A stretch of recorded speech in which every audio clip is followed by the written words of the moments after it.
Jeg vil at du skal. I want you to do something.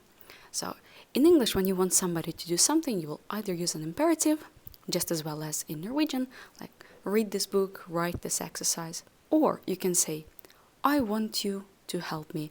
I want you to read this book. So this phrase, I want you to do something, we cannot translate it directly into Norwegian. We have to learn a special construction for it. Yep. And in our book, we had this example. Nils vil at Svein Erik skal ta på seg varme klær. Nils wants Svein Erik to put on warm clothes. So you see, Nils vil at Svein Erik skal ta på seg. So this is the construction. Hva vil du at jeg skal gjøre? What do you want me to do? Vil, at, and skal. So these are the crucial elements of this phrase. Hva vil du at jeg skal gjøre?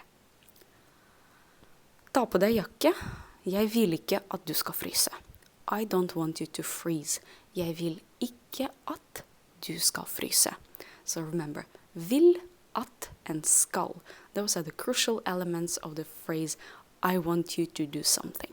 Jeg vil at du skal gjøre noe.